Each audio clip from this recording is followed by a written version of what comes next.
सभी छात्रों को नमस्ते। कक्षा 9वीं, विषय हिंदी, लोक भारती, पाठ 7वां, डॉक्टर का अपहरण, स्वाध्याय।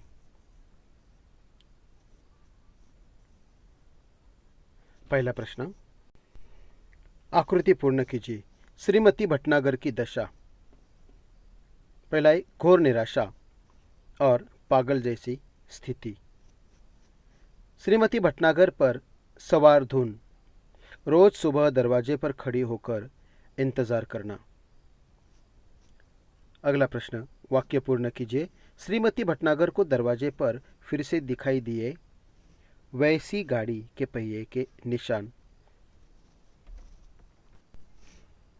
पुलिस का दल आया श्रीमती भटनागर के घर पर भी। इसी तरह से वाक्य पूर्ण कीजिए। यह हमने देखा। अगला प्रश्न, आकृति पूर्ण कीजिए।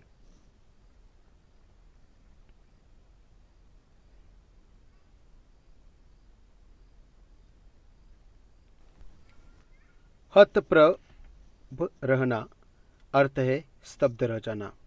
दूसरा मुहावरा, नामो निशान मिटाना, अर्थ है अस्तित्व समाप्त हो जाना। अगला प्रश्न है, डॉक्टर भटनागर जिसे मानते थे अपना फर्ज, वह क्या है? वह है मरीजों की सेवा करना। अगला प्रश्न, उपयुक्त गद्यांश में से ऐसे प्रश्न तैयार कीजिए जिनके उत्तर निम्नलिखित हो। फीस की और भटनागर के। यहाँ पर डॉक्टर भटनागर किस बात की चिंता नहीं करते थे? उत्तर है फीस की। और दूसरा वाक्य है, कुछ महीने पहले अपने किसके लापता होने का समाचार पढ़ा था? वह है डॉक्टर भटनागर का। अगला प्रश्न, सत्य असत्य लिखिए। रात को जगा देने पर डॉक्टर भटनागर बुरा नहीं मानते थे। यह सत्य है। डॉक्टर भटनागर को अस्पताल पहुंचाने में अक्सर देर हो जाती थी। ये दूसरा प्रश्न असत्य है। इन शब्दों के समानार्थी शब्द लिखिए। अगला प्रश्न, लापता का समानार्थी शब्द है गुम, दवाई का समानार्थी शब्द औषधि, चिंता का समानार्थी शब्द फिक्र और समाचार का समानार्थी शब्द है खबर। दूसरा विरुद्धार्थी शब्द, जागना, सोना, रात, दिन, बुरा, भला और घर का विरुद्धार्थी शब्द है बाहर। इसी तरह से हमने समानार्थी और विरुद्धार्थी शब्द देखे। अगला प्रश्न, ग्रह पर आदमियों और मशीनों का अनुपात। यहाँ पर आदमी कम और मशीनें ज़्यादा। अगला प्रश्न, गद्यांश में आई जानलेवा बीमारी। उत्तर है सड़न रोग। अगला प्रश्न, डॉक्टर भटनागर का अपहरण किया गया। उत्तर है ग्रह के लोगों की चिकित्सा करने के लिए डॉक्टर भटनागर का अपहरण किया गया। अगला प्रश्न,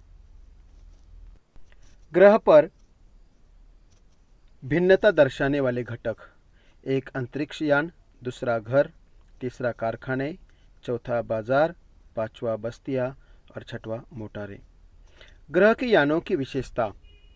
उत्तर है एक ग्रह से दूसरे ग्रह पर आसानी से जाने आने से सक्षम। अगला प्रश्न, ग्रह के लोगों की प्रगति। चिकित्सा क्षेत्र में अत्यंत पिछड़ापन और विज्ञान क्षेत्र में चरम सीमा पर। अगला प्रश्न, सौर मंडल के अन्य ग्रह पर बसे लोगों के चिकित्सा शास्त्र में पिछड़े रहने के कारणों की सूची तैयार कीजिए। पहला, शरीर बहुत मजबूत होना। दूसरा, उनकी ऊपरी चमड़ी मोटे प्लास्टिक जैसे पदार्थ की बनी होना। और तीसरा, बीमार न पड़ना। अगला प्रश्न, ग्रह के लोगों की शारीरिक बनावट। मजबूत शरीर और मोटे प्लास्टिक जैसी चमड़ी। ग्रह के लोगों की योजना। उत्तर है पृथ्वी से और वैज्ञानिकों को ले आना। दूसरा प्रश्न, डॉक्टर भटनागर के दो काम। पहला काम इलाज के लिए दवाएं बनाना और दूसरा अंग प्रत्यारोपण के लिए साज सामान बनवाना। अगला प्रश्न, डॉक्टर भटनागर के छुटकारे का मार्ग। उत्तर है जब वे लोगों को मुसीबत से बचने का रास्ता बता सकेंगे, यही उनके छुटने का मार्ग है। हैरानी बढ़ने का कारण। उत्तर है मरीजों का डॉक्टर के घर पर पूछताछ करना। दूसरा प्रश्न, शाम को की गई कार्रवाई। उत्तर है पुलिस स्टेशन को सूचित करना। अगला प्रश्न, पुलिस की कार्रवाई क्या थी।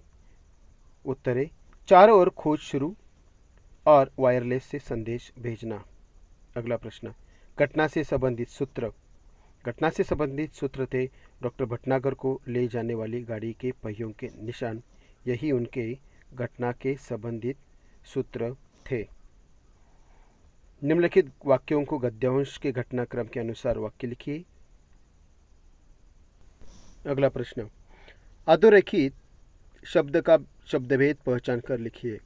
तुम सब मेरे लिए परेशान होंगे, मैं जानता हूँ। तुम यह शब्द आता है सर्वनाम। दूसरा सेंटेंस, यान नीले आसमान में उड़ गया। नीले यह विशेषण है। निम्नलिखित अवयवों का वाक्य में प्रयोग कीजिए। बिल्कुल, मैं जिंदा हूँ और बिल्कुल ठीक हूँ। दूसरा, कि मुझे इस बात की खुशी है कि मेरा भ्रम जाता रहा। संधि। संधि शब्द प्रतीक्षा। संधि विच्छेद है प्रति अधिक इच्छा। संधि भेद है स्वर संधि। दूसरा है प्रत्यारोपण। प्रति अधिक आरोपण, यह है स्वर संधि। और प्रतीक्षा प्रत्यारोपण, इसी तरह से दो उदाहरण है। अगला प्रश्न, निम्नलिखित वाक्यों में सहायक क्रिया पहचान कर मूल रूप लिखिए। 3 लोगों की मजबूत बाहों ने मुझे यान के अंदर डाल दिया। दिया मूल रूप देना।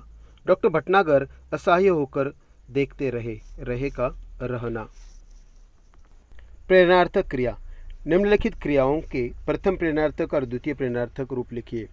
बनना, बनाना, बनवाना। मांगना, मंगाना, मंगवाना।